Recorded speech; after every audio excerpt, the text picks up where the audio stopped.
Welcome back to the deep dive.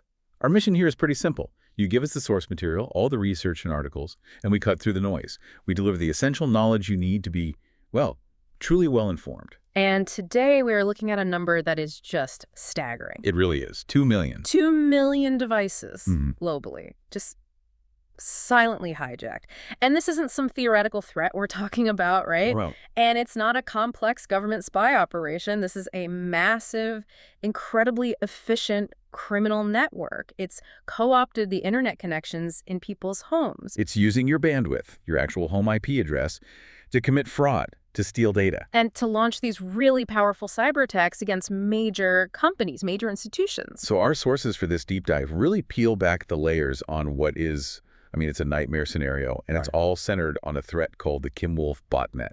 We're going to break down the exact architecture of this digital monster. And the mission for you, as you listen, is to really grasp how this was pulled off. Because the attack method is, I have to say, it's a fascinating study in criminal efficiency. It really is. It relies on exploiting two critical, sort of separate, but totally interconnected weaknesses. The first is just staggering security negligence baked right into the manufacturing of these incredibly cheap consumer electronics. In the second. The second is a major, a structural and ongoing security gap in one of the world's largest residential proxy services. It's a perfect storm. It connects the assembly line in a factory somewhere overseas to the really high-stakes world of global network infrastructure. Okay, so let's unpack this. Let's do it. Because the speed and scale of Kimwolf's growth are, frankly, terrifying. Our key findings show a threat that targets hardware you might have plugged into your own TV right now. Things like those generic Android TV boxes, digital photo frames. Exactly. And what makes this story so compelling is that the curtain was pulled back, not by some massive intelligence agency, but by a 22-year-old independent security researcher, Benjamin Brundage. His work exposed the entire deeply vulnerable supply chain. And that independence is so critical, as we'll get into. What Kimwolf really shows is that the most dangerous threats in our digital world today are often found, not in some complex secret exploit, Right. but in the intersection of massive corporate infrastructure and just profoundly insecure consumer devices. This is a story about security design failure at multiple levels, which allowed a criminal operation to scale into the millions. So let's start with that scale, the Kimwolf Botnet. When we say 2 million infected devices worldwide, I think we really need to let that number sink in. It's huge. That's larger than the population of many major global cities. It's an industrialized level of digital crime, and it's operating completely beneath the notice of the actual owners of these devices. And that baseline, the 2 million compromised devices, that is what elevates Kimwolf from just, another piece of malware to a piece of global criminal infrastructure. This isn't just about infection. It's about forced labor. We have to be clear about the core function here. Kimwolf forces these devices to act as illegal proxy servers. Okay, so what does that actually mean for the average person? It means your home IP address, the thing that identifies your physical location and your unique internet connection, is being rented out on the black market. So the criminals are routing their activity. All of it, whether it's sophisticated financial fraud or spam campaigns or cyber attacks, they're routing it all through your network. So to anyone trying to trace that traffic? It looks like it came from your couch. Yeah. From your home on your legitimate residential line. They're tunneling their dirty, traceable work through your connection, and they're using you as an unwitting, invisible shield. And this whole alarming growth trend was first really identified by security researchers in late 2025, which suggests it had already been running for a while, right? Yeah. Just flying under the radar before anyone really grasped the scope. That's right. And the speed of the infection, that's the crucial detail here. It implies a highly efficient and a constantly refreshing vector, which we'll get into. But what makes it so valuable to the criminals are the immediate uses for these devices. Like actual jobs they're doing. The jobs, yeah. They're performing 4 major high-value criminal activities, launching powerful distributed denial of service, or DDoS attacks, Right. carrying out massive online fraud, especially advertising fraud, and, critically, stealing user information. Sniffing traffic, acting as a man in the middle on that compromised device. So your bandwidth is literally being co-opted to attack major websites. Your digital identity is being used to commit financial crimes. And this whole thing is built on the ability to scale up fast, which brings us straight to the hardware. What are they going after? They're going after the lowest common denominator in consumer electronics. I'm talking cheap, generic Android TV boxes and digital photo frames, the kind of stuff you see everywhere on online marketplaces. So this isn't about hacking an iPhone or a high-end laptop. Not at all. It's about devices where security is a complete afterthought, if it's even a thought at all. But the crucial finding here isn't just that the devices are cheap. The sources show that the infection, the success of it, begins before the user even plugs the device in. And that is the staggering indictment of the supply chain. Many of these devices, they arrive from the factory straight out of the box with dangerous security settings already turned on. Wow. The source material explicitly mentions unsanctioned Android TV boxes that come with residential proxy malware pre-installed. I mean, think about that. The criminal operation is literally built into the device's firmware during manufacturing. That's a profound failure of supply chain security. It's not a user clicking a bad link. This is a transaction where you buy a product, and that product is a fully operational Trojan horse, ready to join the botnet the second it connects to your Wi-Fi. It sounds less like negligence and more like an active, though, hidden business model for these manufacturers. No wonder, right? It forces you to ask, are some of these devices intentionally designed to serve this dual purpose? The cost savings you get by eliminating even basic security safeguards, like, say, disabling developer tools, they're significant. And if the manufacturer can then secretly monetize those devices after the sale by integrating them into a proxy network. The profit motive is exponentially multiplied. It turns the retail consumer into a digital asset supplier for a criminal enterprise, without them ever knowing. It's a remarkable finding, and we owe the exposure of this entire supply chain failure to a single, very young researcher. We need to talk about Benjamin Brundage. Yeah, Benjamin Brundage. He's just 22 years old, founder of a cybersecurity firm called Synthient. His investigation into Kimwolf started in October 2025. And get this, he was a student at Rochester Institute of Technology, studying for his finals, when he started digging into this pattern. The source material really credits his independent investigation with bringing this complex, massive threat into the light. So what's so fascinating here is the critical role of these independent researchers. You're dealing with a threat that involves global manufacturing, huge proxy networks, millions of tiny consumer devices. It's often a lone researcher who has the curiosity and agility to connect those massive, disparate dots. Why is that? Why is that kind of independent work sometimes more effective than, say, a huge corporate security team? Well, large corporations, especially ones running these immense infrastructures like global proxy networks, they're often operating with a kind of internal bias. Their mandate is usually performance, uptime, volume. So business metrics. Exactly. They're looking for major, immediate flaws that affect their core business. Nuanced security failures that bridge their network protocols with the deep supply chain of a $50 TV box. That often gets overlooked because it just falls outside their standard threat model. But Brundage wasn't worried about that. No, he was focused purely on the pattern of infection. He followed the malware payload, traced it back through the network, and ultimately identified the systemic flaws in both the hardware and the network infrastructure itself. His independence let him ask these fundamental questions about how the infrastructure was being leveraged, not just how the malware was spreading. He was basically an investigative journalist of the digital world. He found the structural vulnerability that millions of passive users were exposed to. Exactly. It shows that the most impactful security work often involves this combination of deep technical skill and, good old-fashioned detective work, connecting the digital attack to its real-world manufacturing source. He wasn't just finding a bug in some code. No, he was finding a vulnerability in a global business model. Okay, so the genius of the Kimwolf Botnet, if you can call it that, is its ability to exploit two totally different security failures at the same time. It needed the hardware flaw, but it also needed this enormous legitimate distribution system to weaponize it. Let's start with that distribution system. Residential proxy services. Right, so high-level residential proxy services like the industry giant IPIDEA, they manage these colossal pools of IP addresses that belong to legitimate residential home users. The businesses use these for perfectly legitimate reasons. Oh, absolutely. Say, checking how their ad displays in Tokyo versus New York, or running market research that needs to mimic real user behavior. It gives them an authentic digital presence in hundreds of countries. So these are multi-million-dollar services used by everyone from marketing firms to financial institutions. And IPIDEA, the largest one named in our sources, they boast over 100 million available residential proxy invoices.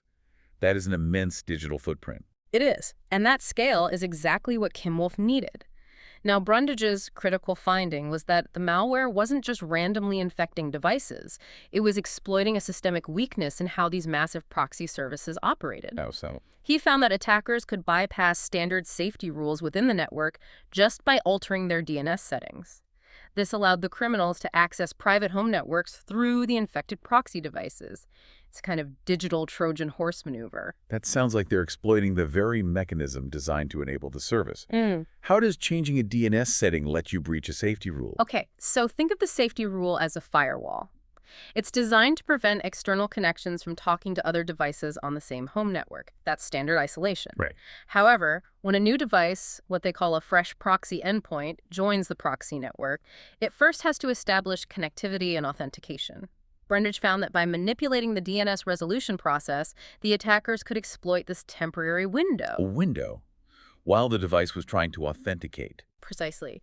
And during that window, the standard network isolation rules were, well, they were either temporarily suspended or just completely bypassed because of a protocol oversight. So they weren't hacking the firewall. They were exploiting a moment of weakness in the handshake protocol that the proxy provider used to bring a new member online. You've got it. And the scale of IPIDEA made this a guaranteed, constantly refreshing source of victims.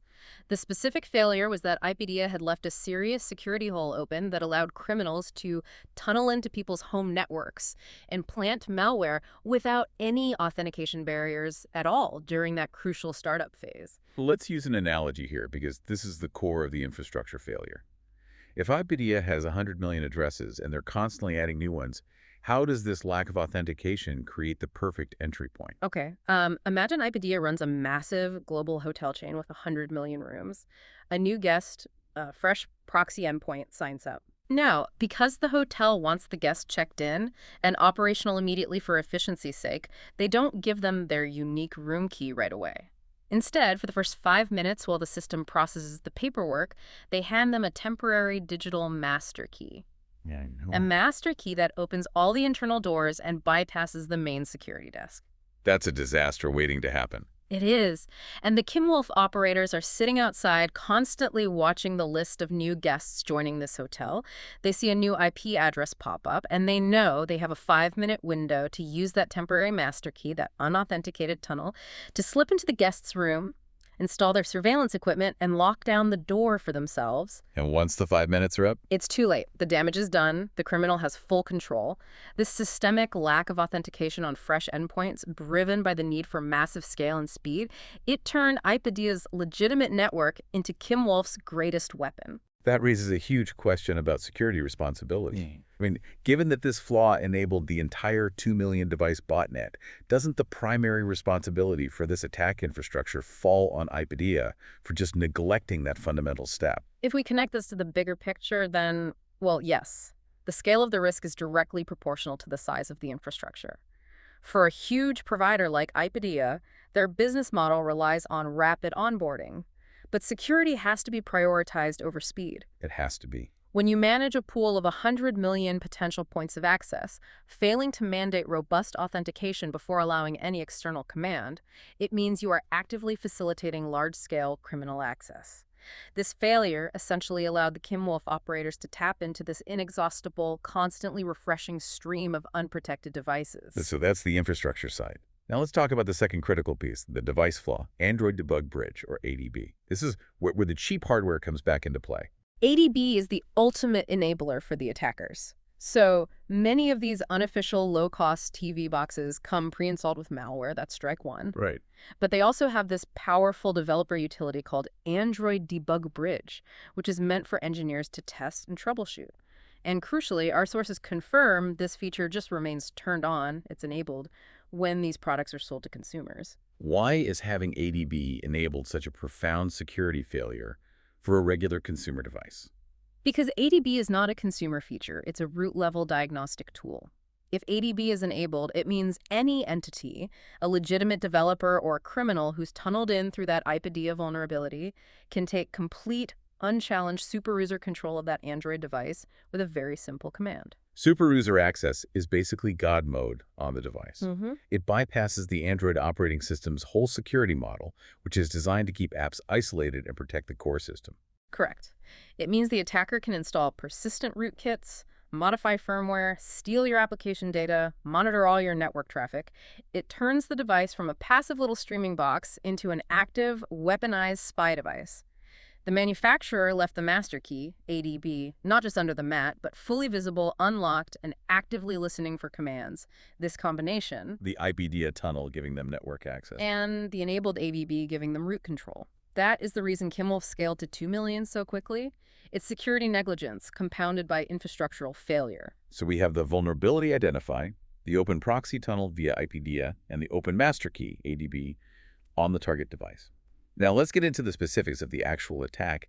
How do the criminals target and compromise these things? It's a highly automated, systematic process. It starts with target identification. The attackers don't rely on random luck. No. They use their access to the proxy network's constantly refreshing list of endpoints, and they specifically scan that list for devices that have the Android Debug Bridge mode enabled and listening on the default port. So they're running a global digital dragnet, filtering millions of IP addresses down to the specific subset that has both the ADB vulnerability and the exposed proxy endpoint. Exactly. They are looking for the low-hanging fruit that combines both failures. And the source material helps ground this by identifying specific product types, like Superbox media streaming boxes, which were found for sale on major retail sites like Hallmark.com. Walmart.com. So this isn't some fringe black market device. This is mainstream budget retail. That's the direct connection. From a massive multi-million-dollar retailer to a criminal botnet, all because a product prioritized cost over security. So once they identify that vulnerable IP address, the next step is gaining that super user access. And this is where the simplicity is just, it's unnerving. This is where the profound negligence of the manufacturers becomes crystal clear. The technique used to get super user access is so straightforward. It relies completely on that enabled ADB feature. The attacker just issues a command. Wait, just one command. A threat this massive that has taken over 2 million devices relies on literally one line of code being executed remotely.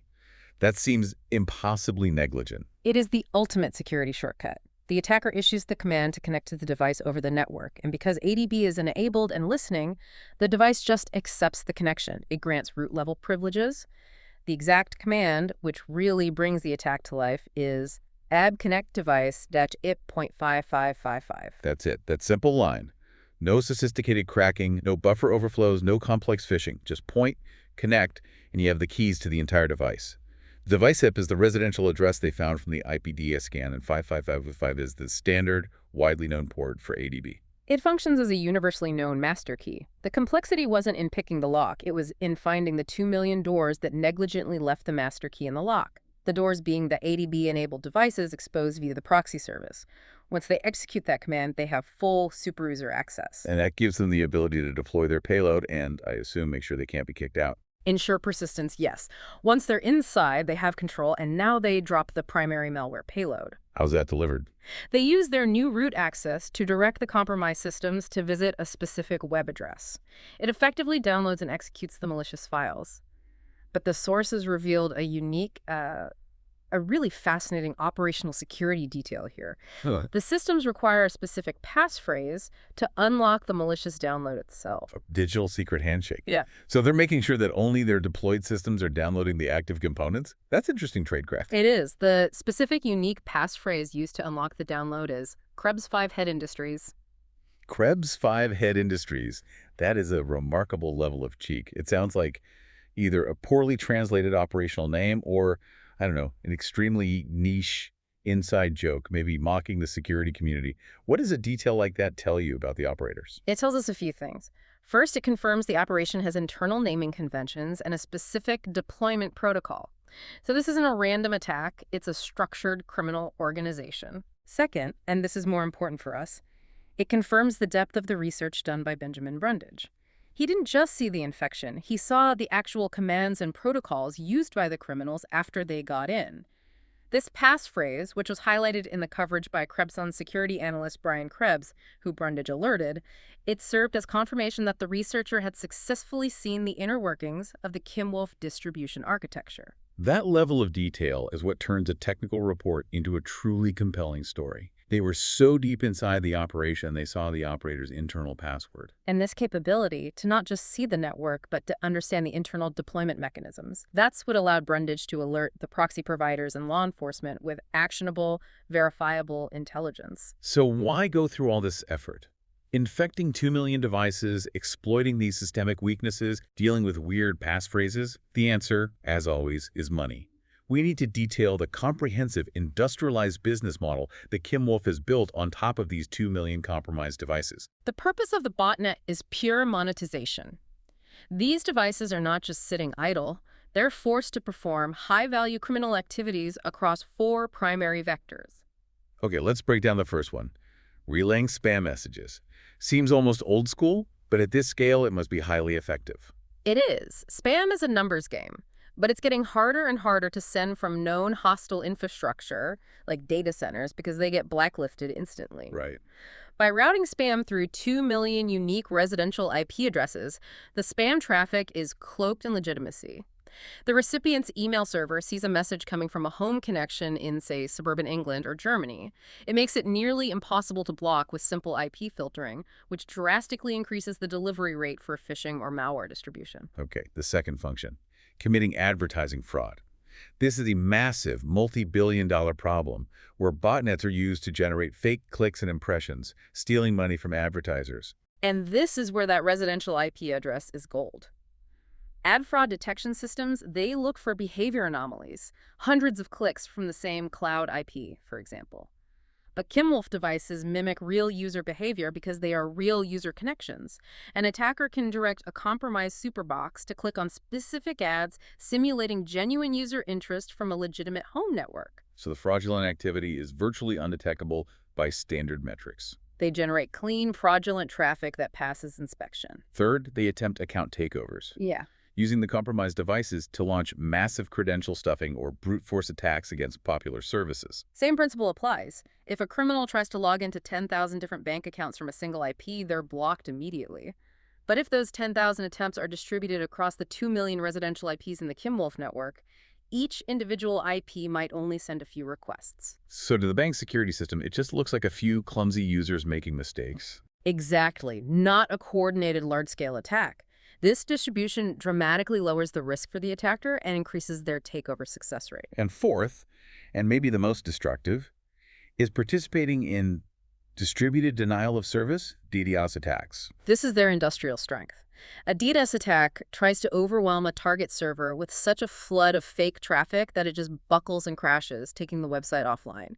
When you have 2 million unique high-bandwidth residential connections all hammering one target at the same time, that traffic volume is enormous. It's devastating. It's an on-demand, reliable tool for cyber warfare or extortion. So how do the operators actually convert these capabilities into profit? Their monetization strategy is multifaceted. First, they sell app installation services. They charge developers or other criminals to artificially inflate App Store rankings by forcing the compromised devices to download and install specific applications. They're gaming the pay-per-install revenue models. So your cheap TV box is busy installing random apps in the background you never asked for, just to generate revenue for the botnet operators. Correct. Second, and this is the massive revenue stream, is renting out proxy bandwidth. The Kimwolf operators act as a wholesale provider of clean residential IP addresses. So any criminal, any black hat hacker, Or even a legitimate entity that needs untraceable residential traffic, they rent access to the Kimwolf-controlled proxy network. They have become a key infrastructure provider for global cybercrime, selling access to those 2 million devices. And third, they offer their DDoS capabilities as a service. They rent out the 2 million devices as this enormous digital battering ram, letting anyone with cash launch a major attack to extort businesses or take down competitors. It's a complete criminal ecosystem where the device owners are unknowingly subsidizing the entire operation with their power, their internet connections, and their IP identities. The efficiency is just chilling. Again, focusing on the hardware distribution, the data from Cynthian shows that 2/3 of infected devices are indeed those Android TV boxes. Yes, the TV box is the cornerstone. That confirms the factory vulnerability is the primary engine.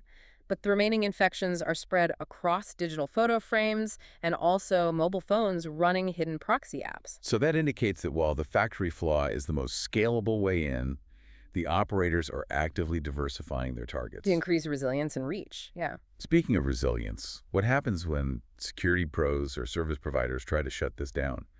This is where the scary persistence of Kimwolf really shines. This persistence mechanism is why Kimwolf is considered such an advanced threat, even though the initial compromise is simple. Brundage observed the network recovering from a takedown effort, bouncing back from nearly 0 infected systems to the current 2 million within just a few days. A few days. Bouncing back from 0 to 2 million in days is, that's almost instantaneous digital regeneration. How is that even possible? It relies entirely on the structural vulnerability of the proxy network. When a device is cleaned or taken offline, it drops out of the botnet. But the Kimwolf operators, they don't need to find a new random victim. They just leverage IPIDEA's continuous massive supply of fresh proxy endpoints. The 100 million available residential proxy addresses. That pool is constantly cycling new devices onto the network, and many of them are the insecure ADB-enabled TV boxes. So the operators just wait for the next wave of fresh endpoints to pop up on IPIDEA's list, and because the authentication flaw hasn't been permanently patched, the attackers can just tunnel through and reinfect the newly added vulnerable devices at scale. That is the self-healing loop. The massive, legitimate infrastructure provider, IPIDEA, is constantly refreshing the supply of vulnerable entry points for the criminal network. The Kimwolf operators aren't fighting to maintain your base. They are simply skimming off the top of a constantly replenishing river of new, unauthenticated devices provided by the proxy network. So until that fundamental authentication flaw is closed, traditional takedown efforts are just a temporary disruption, not a permanent solution. Exactly. The operational cost for Kimwolf is minimized because their victim acquisition is automated and essentially outsourced to a legitimate provider. It shifts the entire burden of defense. You can clean 2 million devices, but if the vulnerability in the network infrastructure that allowed the reinfection remains open, those devices or their replacements will be compromised again within days. Precisely. And this dynamic, it raises a really significant, profound question. How do we deal with security threats when they rely entirely on leveraging massive, constantly refreshing legitimate infrastructure for their expansion and persistence? It forces us to move beyond simple malware detection and start looking at fundamental network architecture design. We've covered the entire criminal infrastructure, from the factory floor to the global proxy network. Now let's bring it back to the everyday user, the person listening who might own one of these cheap devices. What's the direct practical relevance of the Kimwolf Botnet for the average internet user? The relevance is twofold. There's an immediate and a long-term one. Immediately, if you own one of these cheap, unsanctioned media boxes or digital photo frames, your connection is compromised. You're footing the bill for global cybercrime. And your internet probably feels slower. You will likely experience slower network speeds, absolutely, because your bandwidth is being aggressively rented out. Furthermore, that root access gained via ADB means that if that compromised device is on your home network, it could potentially be used as a pivot point to compromise your other devices, your laptop, your smart home systems. It creates a deep security risk inside your home. Subsidizing criminal activity with your own utilities. That's a powerful motivator for consumers to care about the security of their $50 gadgets. And security researchers expect this attack pattern to spread. Oh, absolutely. The attack model is just too effective to remain isolated. More criminal groups are discovering that this combination of accessible, vulnerable hardware and exploitable, massive proxy infrastructure, it creates the fastest path to building a high-volume, highly resilient botnet. So this is the new playbook. We fully anticipate that residential proxy networks, precisely because of their scale and their reliance on rapid, automated onboarding, will become prime targets for large-scale device compromise in the near future. This is the new playbook for scalable cybercrime. And here's where it gets really interesting, because the Kimwolf Botnet is the ultimate case study in the intersection of security failure. We have the supply chain side, the factory pre-installed malware, and the unforgivable negligence of leaving features like ADB enabled. And we have the massive network infrastructure side, the lack of authentication on IPIDEA's endpoints. It's the meeting of two worlds that previously operated in separate security silos. Security pros typically specialize in either supply chain integrity or network security. Kim will show the criminals the vulnerable seam where the two intersect. The attack combines physical hardware flaws, like the default-enabled ADB that gives root access, with the massive digital infrastructural gaps, like the IPIDEA flaw that provides automated delivery and rapid regeneration. This level of coordination elevates the criminal enterprise. It's not just a clever piece of malware. It's a strategically constructed enterprise that uses the structural weaknesses of globalized commerce and networking. And that strategic construction is what gives it its devastating scale. Neither flaw alone would have created 2 million devices. If the devices had been properly secured with ADB disabled, the IPIDEA flaw would have just led to failed connection attempts. And if the IPIDEA flaw was patched, With strong authentication required, the ADB flaw would only allow local compromise, not a global remote takeover. The combination created the force multiplier. it completely redefines what we as consumers should expect when we buy an internet-connected device. It's no longer just a privacy risk, it's an active operational risk where the device becomes a weapon, an extension of an organized criminal network right inside your home. It forces the entire industry to recognize that security can no longer be segmented. The security of the firmware on a $30 TV box is now directly correlated to the operational resilience of multi-billion-dollar proxy networks. So let's quickly review the primary components of the Kimwolf botnet that you need to carry forward.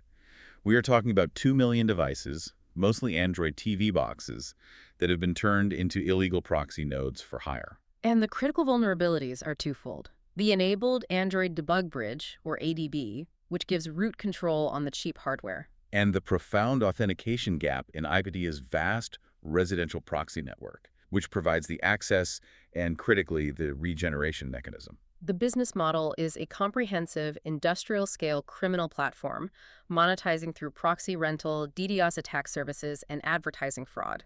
And its resilience is perhaps the most worrying aspect. The fact that it can regenerate. It can regenerate its entire force from nearly 0 to 2 million compromised devices in a matter of days simply by exploiting the massive, constantly refreshing supply of vulnerable endpoints provided by the proxy network. This is truly a self-healing criminal infrastructure designed for maximum persistence. This entire deep dive, it really boils down to a fundamental tension that exists in the modern consumer technology market.